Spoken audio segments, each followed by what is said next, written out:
Greetings, Hotep, peace. This is the Ma'at Sesh, giving you guys a book review today. Just going to recommend a few books that were instrumental in my life, and I can't stress enough to read. My favorite books to read are um, nonfiction, meaning they're reality or reality based. This book, I love autobiographies. This book, the autobiography of Malcolm X, is a very instrumental book. Um, Told by Alex Haley. It really opened my life. It was the first book that I read straight through, that wasn't a textbook and it totally changed my life. It taught me to really discover who I was as an African person and to discover myself. The second book I received at a college I attended, The Narrative of Sojourner Truth, I believe as interpreted by Oliver Gilbert. And it was a motivational story. Sojourner Truth, um, definitely a big advocate for the struggle, in the late 1700s. And her story is deep, and she walked everywhere barefoot, you know. She gave famous speeches, Ain't I a Woman? And that was a time when black women, especially enslaved black women, were seen as just the lowest of the low, and are still seen like that in some aspects. So we have to start changing that. We have to get away from the sexism and the racism. So any sister, I believe, and brother, I believe that this is a key book to get. Gifted Hands, the Ben Carson story. This was given to me in 11th grade by my chemistry teacher. And it was weird because I didn't really understand, but she knew I was different. She saw in me that I was intelligent. When I was in high school, I would necessarily, um, what I thought was necessary, I would dumb it down. I would, to fit in, I wouldn't necessarily be myself. And no one ever told me that when you are yourself, not only do you feel better and is your life better, but you will be acknowledged for being better, I would have been in honors classes if I decided to be myself and not want to fit in a sense. In a sense, by you fitting in, being you is fitting in because you're contributing as much as you can to the society and making it better as a whole. Stolen Legacy by George G.M. James. This is a master teacher who died creating this book.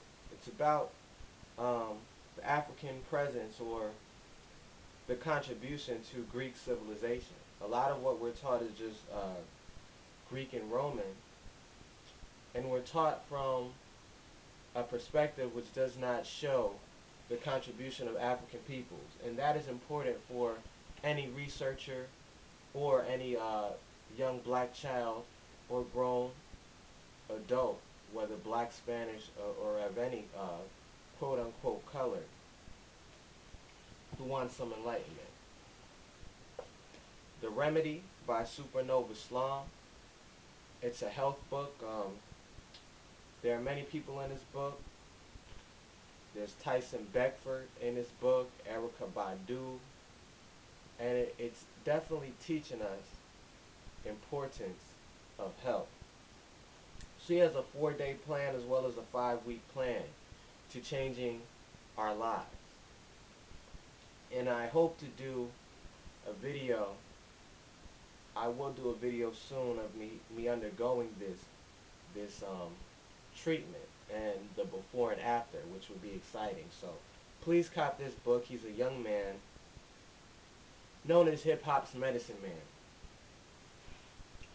You got Stickman of Dead Prez talking about it. Dead Prez is a nice political hip hop group to check out. Medical Apartheid by Harriet A. Washington. Please read this book. It's a key book. Don't get intimidated by the size. This sister went to Harvard. um, where I hope to go, not for medicine per se, but maybe, you never know. Have faith in yourself, have confidence. Wherever you want to go, you know, you can go to Harvard, you can go to a Harvard or an Ivy League school such as that. You can go. So, the dark history of medical experimentation on black Americans from colonial times to the present. It's a deep book, and it's needed. You know, it goes over the Tuskegee syphilis experiment. It goes over Joyce Heth, who was an 86-year-old um, sister who was part of Barnum and Bailey Circus, who was his cash cow, so to speak. He portrayed her as the oldest woman in America, in the world, rather. And it's just sad cases. Arta Benga, he was an African man who was shipped over here, who was caged in the Bronx Zoo as an animal. Acts such as that, and it's not to insinuate anger. It's just to bring a better understanding of history.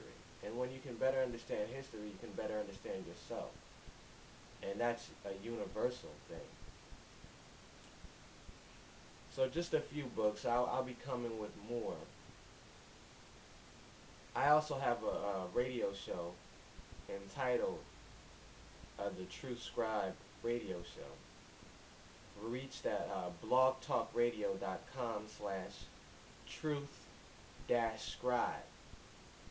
And we have open discussions, critical thinking, and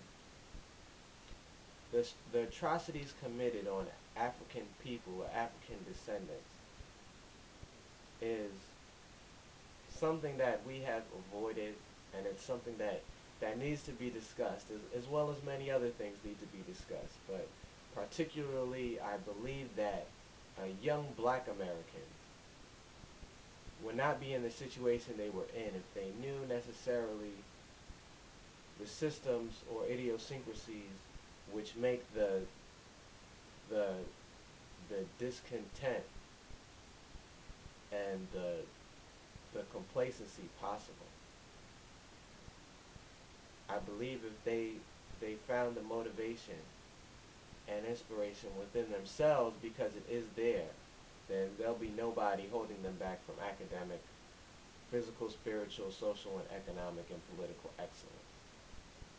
This is the Ma'at Sesh, also known as the True Scribe. Obrigado, which means thank you in Portuguese, gracias. Um, all of those greetings that we use. Thank you. Peace.